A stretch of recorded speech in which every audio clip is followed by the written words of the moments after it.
everyone. How's everyone doing? It's amazing to be back here in Lisbon.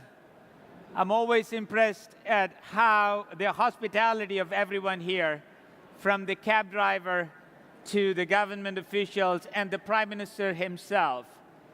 Today, I'm going to share with you an insight that we got by working with over 1,000 of the world's biggest brands and their CMOs and their CIOs.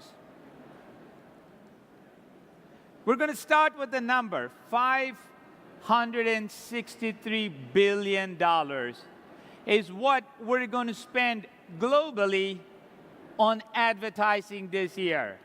$563 billion. To put that in perspective, that's about as big as the entire GDP of Argentina, which is the 8th largest country in the world. So we spend $563 billion trying to find new customers, communicate to people that are going to buy our product.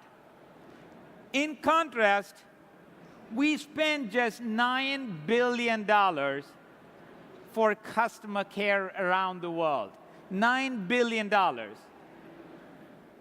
If you do the math, we spend less than 2% of our money communicating to people who have actually bought our product. And we spend 98% of our money trying to find people to buy our products. Now, let's do a quick experiment here.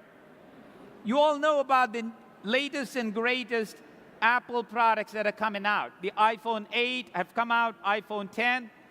How many of you are thinking of or planning to buy the new iPhone? Raise your hands if you are.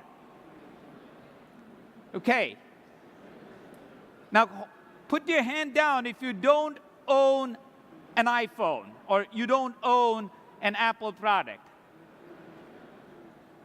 Now, most of you who are planning to buy a new iPhone already own an iPhone or another Apple product. When I did this a few months ago in the US, about most of the audience, but a few, already had an Apple product. And Apple knows every customer that has an Apple product because you're registering with Apple. And that's true for Android, that's true for Google, that's true for most large companies and even small companies. So most of the customers that are buying your products already have your product. I was talking to a friend of mine who's the chief brand officer of one of the largest car companies in the world. He says to me that 48% of people who buy their car or truck already own one of their car or trucks. 48%.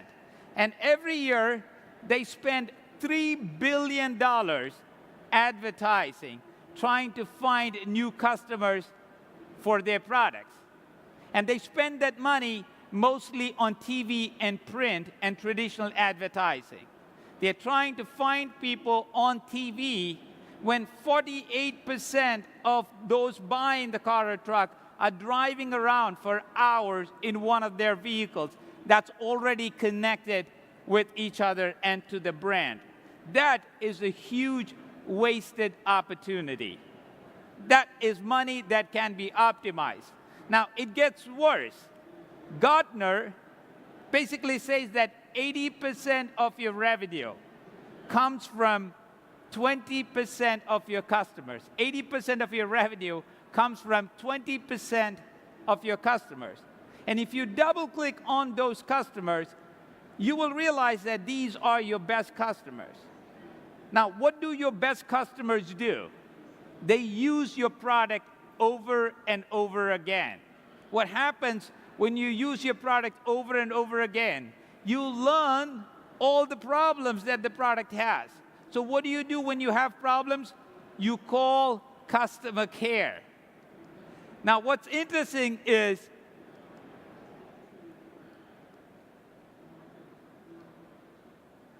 can we go to the next slide, please? What's interesting is most companies try to minimize the expenses on customer care and spend more money on advertising. And you don't have to be a genius to realize that when most of your new products are bought by existing customers, and existing customers are calling in, it should be very obvious that customer care and care is the new marketing. Now, there's another reason why care has to be the new marketing now. In the past, we could ignore it for a while, but you can't do it anymore. You can't do it because of the advent of social media. On the screen, you probably can recognize the brand, but this is one of the larger airline companies in America, a global carrier.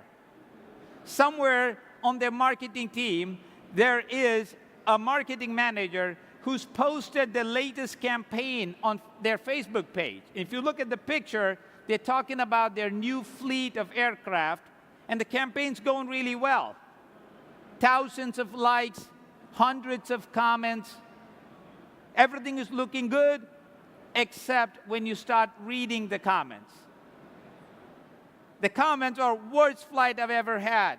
My seats were given away. I will never fly this airline again. Guess what? I'm a poor marketing manager. I posted this as a part of my marketing campaign.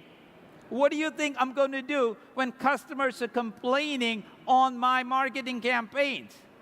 You can't ignore it, because every time someone says something bad about you publicly, 90% of the people reading it are influenced by it. So as a CMO, I can't do my job unless I'm working with customer care, unless customer care is really, really, really good. And you can't keep ignoring it anymore, because you can't do your marketing in a world where customers are connected. This is an actual client of Sprinklr. I was in their campus once, and I was doing a QBR. All morning, we were in the building on the left. All morning, we talked about how to get your customers to engage with you. How do we increase engagement? And in the afternoon, we came down the elevator, walked over to the other building, went up, and spent the rest of the afternoon talking about how to hang up faster, how to reduce engagement, how to spend less money. That made no sense. Two buildings about 50 feet apart. One is trying to get people to engage. The other one is trying to get their best customers to hang up the phone as quickly as they can or engage less. That makes no sense. Why is it happening? It's happening because these teams are functioning independently. Customer care and marketing don't talk to each other at most companies. That leads to siloed data. That leads to siloed processes and to siloed tools that make sure that these are completely independent, and together the brand and the company is wasting a lot of money. Now, I'll close with the story of my friend who is the CMO of Microsoft US. His portfolio has about $30 to $40 billion. And Grad Conn is doing something amazing. He's using the power of social to bring his entire company together across business units, across markets, and across customer-facing teams. So he set up a social command center, and this year he's renamed it to the Customer Command Center, where he gets insights from 150 million conversations from the public domain, from Twitter and Facebook and blogs and forums.